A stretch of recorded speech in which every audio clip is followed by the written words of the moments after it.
Welcome to Whores Talk Horror. We're not really whores. We just like wordplay. Hey, this is Sharon. Before we start the show, I just want to let you know we did have some audio issues. So some of my audio doesn't sound as great as the rest of the show. Just wanted to give you a heads up. Thanks for listening. Hello and welcome to Whores Talk Horror. I'm Sharon. And I'm Melinda, and this is our November Tidbits of Terror episode. Tidbits of terror, terror, tidbits, tidbits of terror, terror, tidbits, rawr, rawr, rawr, rawr, rawr. Thank you to Bitcoin creator Carrie Weeder for our Tidbits of Terror theme song. I had no idea. That woman does everything, I tell you. She's a genius. In this episode, we talk about the formerly very secret, but now very much anticipated comedy horror film from the Foo Fighters. Also, I'm going to talk about a stop-motion animated film about demon brothers from Key and Peele. We're also going to talk about hidden camera true crime horror in Chicago. And yet another holiday tradition gets the Netflix horror treatment. Sharon, let's just dive right in. This first story comes from Deadline.com. Foo Fighters frontman Dave Grohl announced that he and his bandmates made a horror comedy called Studio 666. Open Road Films acquired worldwide rights, and the distributor has set a wide theatrical release in over 2,000 theaters, which we can all go see February 25th, 2022. Along with Grohl and his bandmates, Taylor Hawkins, Nate Mandel, Pat Smear, Chris Shiflett, and Raimi Jaffe, who all play themselves. The cast will also include, are you ready for this? Whitney Cummings, Leslie Grossman, Will Forte, Jenna Ortega, and Jeff Garland. So horror comedy, yes. So in for this. The basic premise is what happens when the legendary rock band rents an Encino mansion steeped in grisly rock and roll history to record their 10th album. Grohl is creatively blocked, and when evil forces in the house sink into his consciousness, the creative juices begin flowing, but so does the blood. Can Foo Fighters complete the album with the band still alive to tour? The movie is based on a story by Grohl with script written by Jeff Buhler, writer of The Midnight Meat Train, and also Rebecca Hughes. The film is directed by B.J. McDonnell, who also directed Hatchet 3 and served as a camera operator on such films as James Wan's Malignant and also Zombieland Double Tap. Grohl said, quote, "After decades of ridiculous music videos and numerous music documentaries under our collective belts, it was finally time to take it to the next level. A full-length feature horror comedy film." I mean, obviously that's the next step. The next logical step, exactly. Like most things Foo, Studio 666 began with a far-fetched idea that blossomed into something bigger than we ever imagined possible. Filmed at the same house where we recorded our latest album, Medicine at Midnight, told you that place was haunted, we wanted to recapture the classic magic that all of our favorite rock and roll movies had, but with a twist. Hilarious gore that fucking rocks.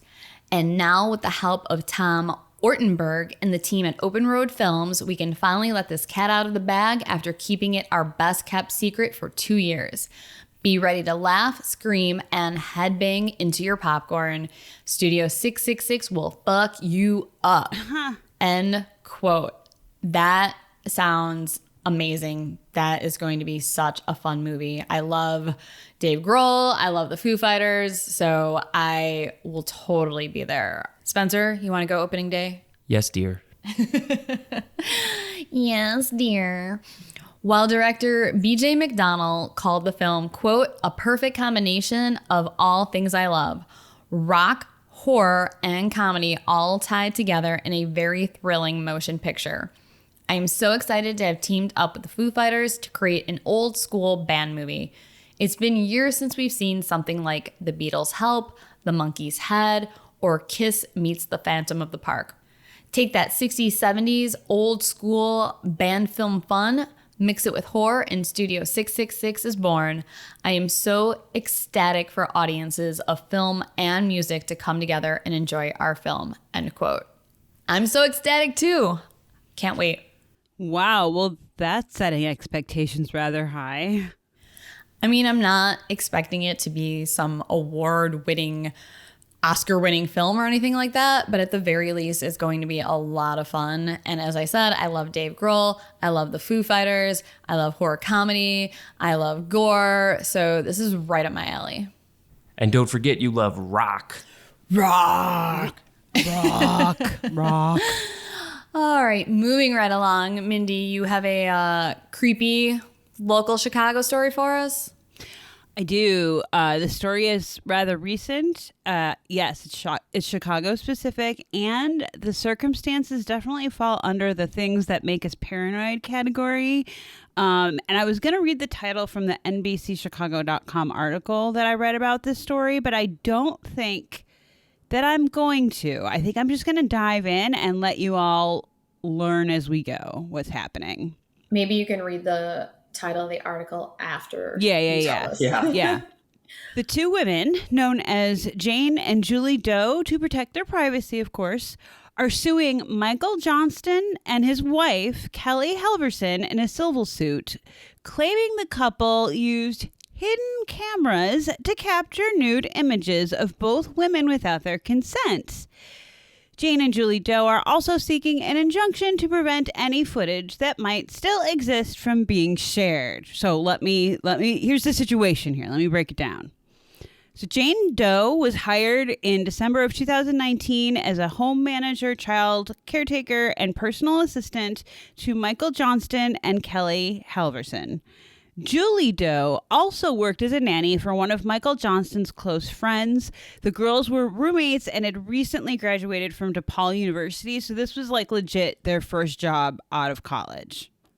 In her second week of working for Johnston and Halverson, Jane Doe was asked to organize some boxes in the couple's bedroom closets. One of the boxes was filled with sex toys and other sexual paraphernalia, according to court records. Quote, at the time, Jane Doe kind of put it out of her mind, but in hindsight does think it was part of a grooming process, end quote, said lawyer Gail Eisenberg, who is representing both of the women. So now, fast forward to just a few weeks later, really, like a month later, January 2020, the couple asked Jane and Julie Doe to house sit for them while they were out of town. The wife encouraged Julie and Jane to use the jacuzzi bathtub in the master bedroom and to help themselves to the Johnstons' wine and beer while they were away. Sure. Yeah, have fun. Sounds really nice. Right? A month later, the couple again asked Jane to house sit for them overnight. About to undress in the bathroom, Jane discovered a hidden camera disguised as a picture frame aimed at the bathtub. After searching the house, Jane found two more hidden cameras, one in a bathroom disguised as an iPhone dock charger and another in the bedroom she was using.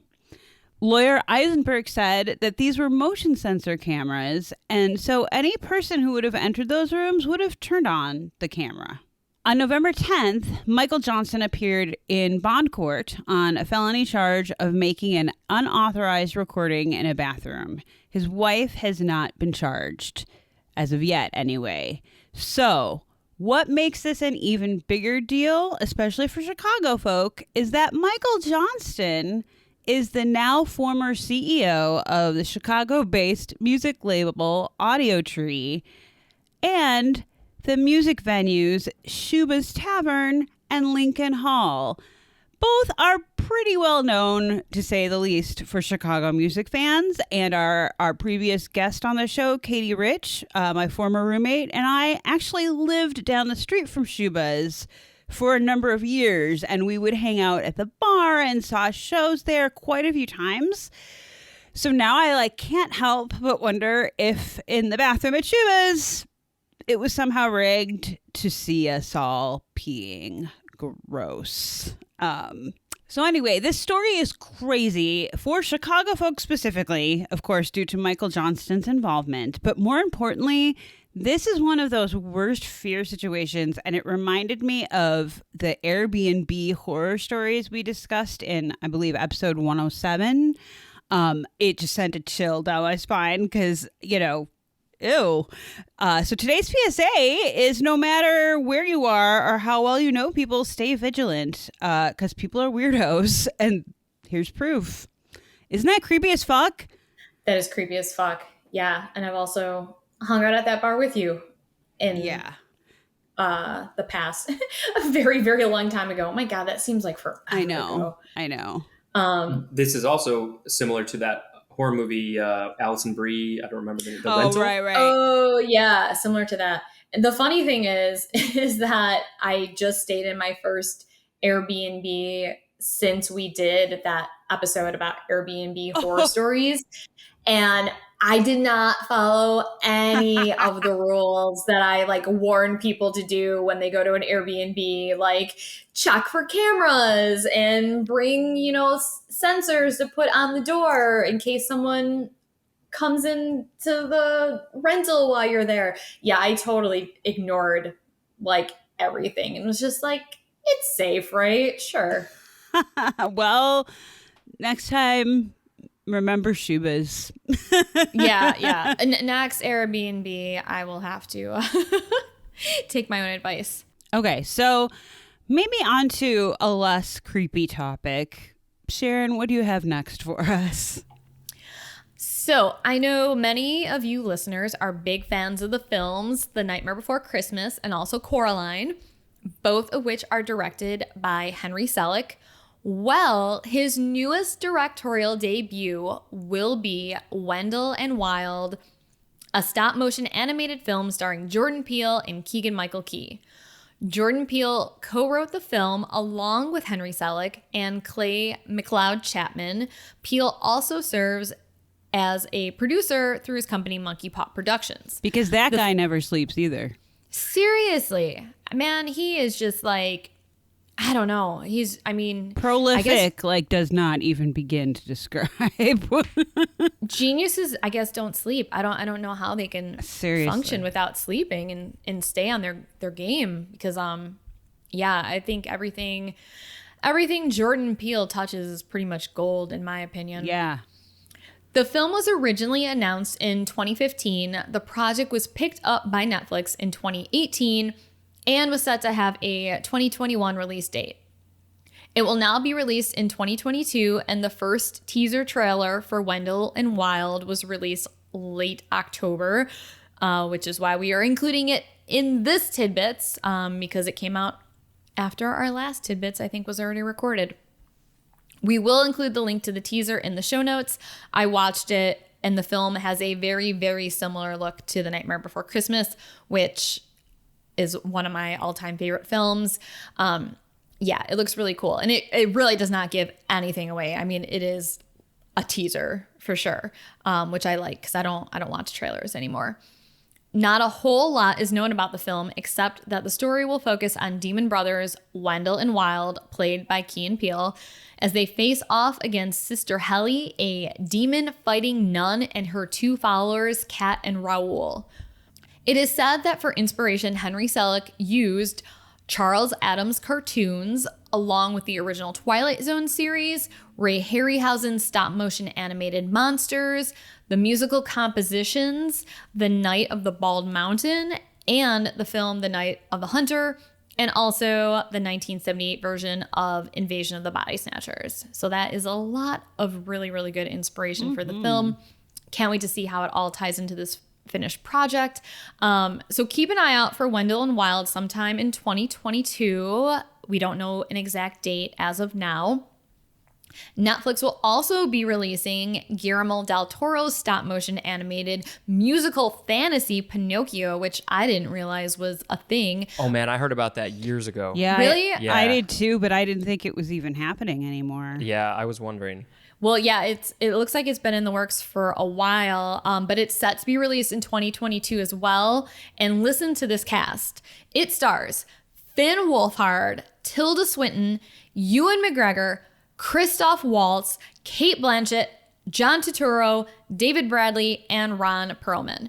Del Toro is a co-director, producer, and writer on the film. And as you may expect with any of his films, this is going to be, dark and twisted, and definitely a much darker version of the original classic children's story that came out from Disney about a wooden puppet that transforms into a real life living boy.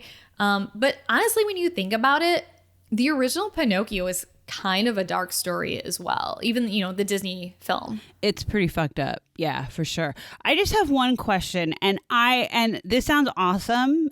So thank you for mentioning this. And this is not a negative comment because I like him, but why is Finn Wolfhard now like in every horror offering? He's like the go-to for like every horror movie, I feel like. But yeah. He's hot. He's young. He's talented. Spencer actually told me that he's coming out with his own horror film that he's... Oh my God. Right. Is he writing it? Something like that, yeah. Spencer's going to look it up. While you tell us...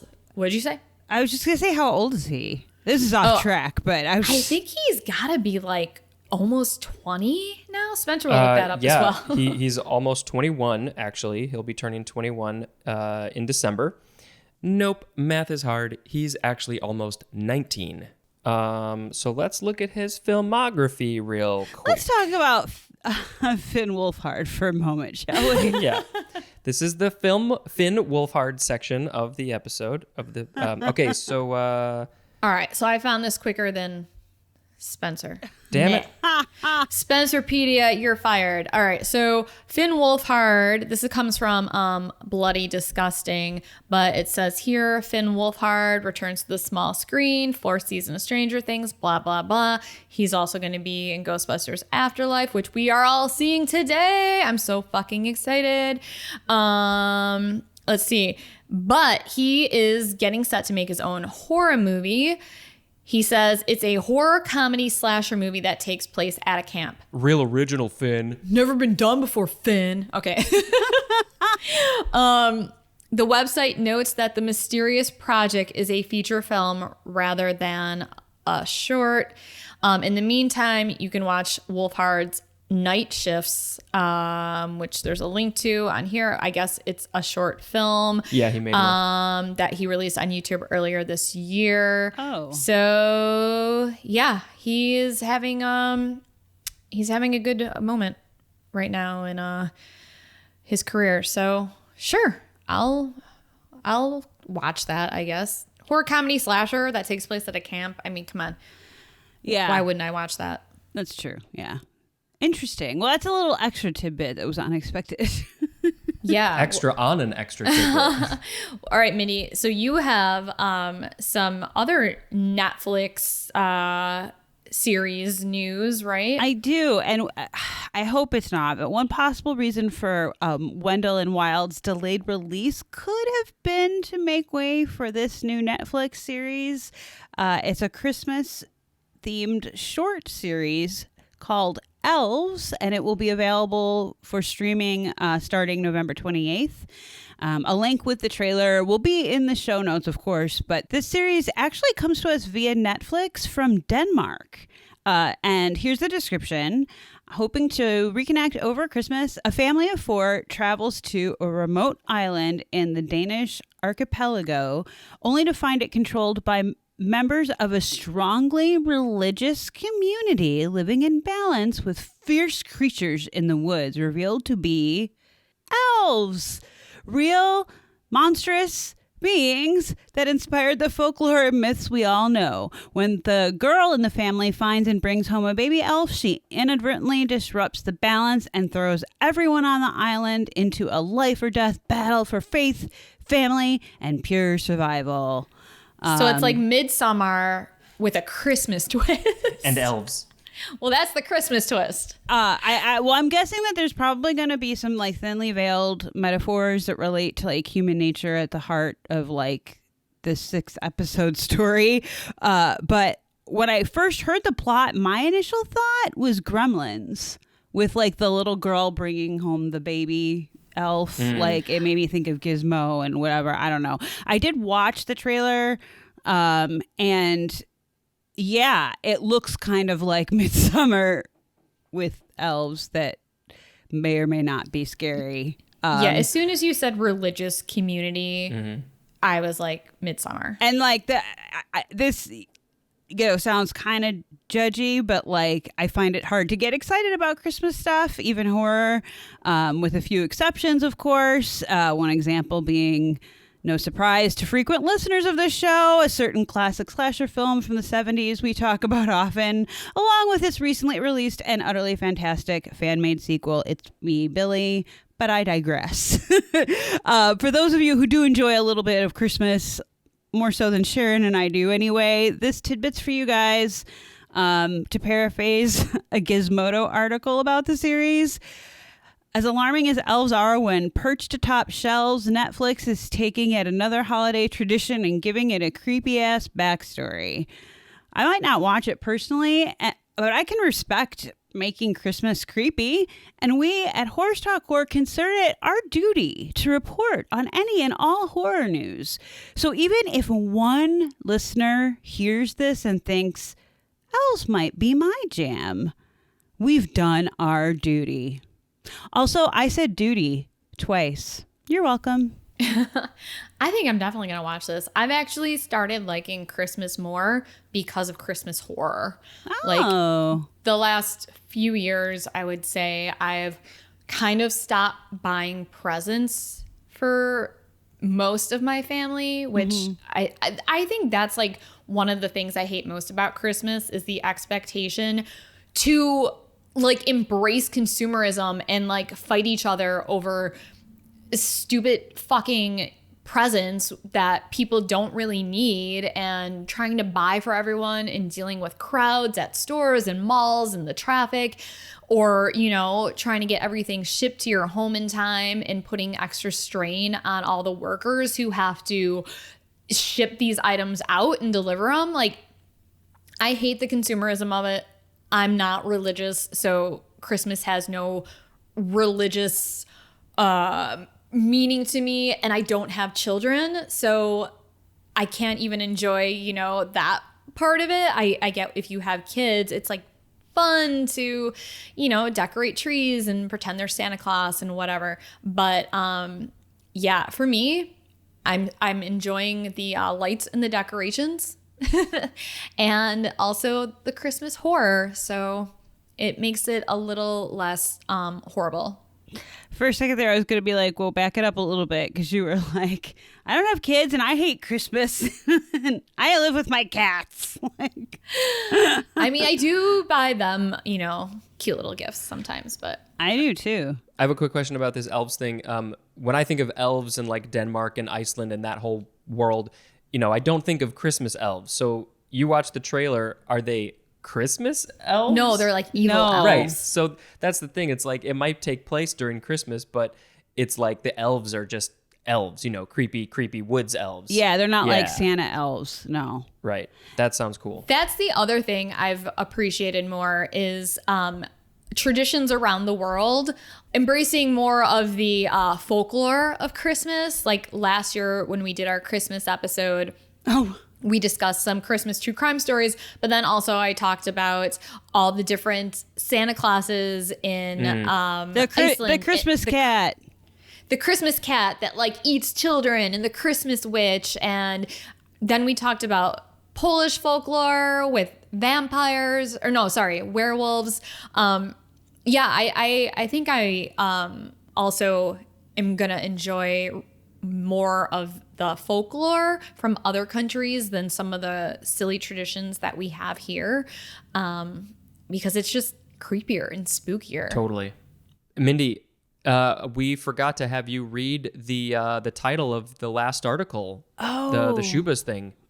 That's right. So, okay, the title of the initial article from NBCChicago.com that will be in our show notes, of course, the link to it. The title of the article was Chicago Couple Accused of Setting Up Hidden Cameras to Take Nude Photos. I mean, that pretty much says it all right there. Pretty much, yeah. And actually, one thing I forgot to mention while I was talking about that is like after they had like seized the footage, like the courts and all that kind of stuff, they actually do have video of the guy, of Michael Johnston setting up the hidden cameras. So way to cover your tracks, guys. Ugh. Yeah. Disgusting. Yeah. I hope they each serve many, many years in jail. So yeah. All right. Well, I think that's about it. The only thing I have left to say is Spencer and I finally jumped on the Squid Game bandwagon and finished that series last night. I have to say, I did not like it as much as I thought I would because I don't know. I don't know if it's because people hyped it up too much or I just thought it was something different or it was different than what I expected. I expected more just brutality without so much Emotion? Yeah. Thank you. Sharon doesn't like emotions. I don't like emotions. They're horrible. I don't like feeling them, experiencing them.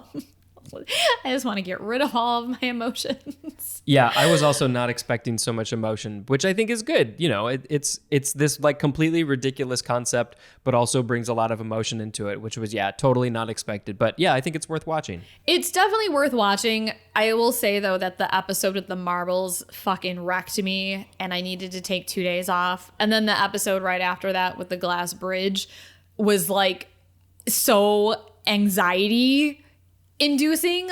I don't know how people binge that show in like 1 or 2 days because between those 2 episodes, I was like, fuck. Like I just felt like I needed a vacation after watching those 2 episodes. There was also a million plot holes, which never got explained. Yeah. Maybe they'll explain some of them in the second season. I don't know. And also the ending kind of was like, what the fuck? Like I wasn't expecting it, but also I didn't enjoy the twist. So I don't know. We'll see what happens with the second season, but it's worth checking out for sure. It wasn't as great as everyone said it was, in my opinion. But I have to say though, it's wonderfully acted. The sets are amazing. I mean, the production value and everything is quite incredible. But yeah, I don't know. Go in with low expectations. Yeah, and then you can't be disappointed. You'll only be pleasantly surprised. But I would definitely say do not watch it if you're not in a very positive state of mind because it's pretty brutal. Yeah. It's straight up horror. I mean, this is a straight up horror TV show. Like it is very brutal. Yeah, I think that I don't mean to generalize, but like I find that like Japanese horror or Korean horror, you know, like they are way more intense with their horror. they don't fuck around. And so like I'm waiting on that show and for a time when I'm less tired and have more time to scare myself silly. For sure. Yeah, we took a breather after the Marvel episode and started watching Taika Waititi's Reservation Dogs And Sterling Harjo. On Hulu, and it was very good. That's also, it has, emotion, whatever. But it's definitely not as brutal as Squid Game. And it has a lot of heart. It's really good and it's really funny. And the immediate cast, the group of kids that they chose as the main actors are wonderful. I love all the characters. So it's another recommendation if you're looking for something to watch. Awesome. All right. Well, thank you all for listening to us. Please write to us at whorestalkhorror@gmail.com. You can write to us with any episode ideas, recommendations on what to watch. Especially if you check out Elves on Netflix and it's really badass, let us know. Oh, I'm watching that for sure. That sounds actually awesome. So I'll let you know, Mindy. Awesome. You can also send us any ghost stories, true crime stories, creepy stories, whatever you would like us to read on our show. Please subscribe to us, rate and review us on your streaming platform of choice. The more positive ratings and reviews, the more exposure the show gets, which helps us to keep the show going, which we like doing. If you're able to, please join our Patreon so you can get early access to episodes, see exclusive posts, and sometimes even get some cool shit via carrier pigeon or USPS, whichever's faster. Most importantly, please be kind to each other, be safe out there, and as always, Thanks for getting creepy with us.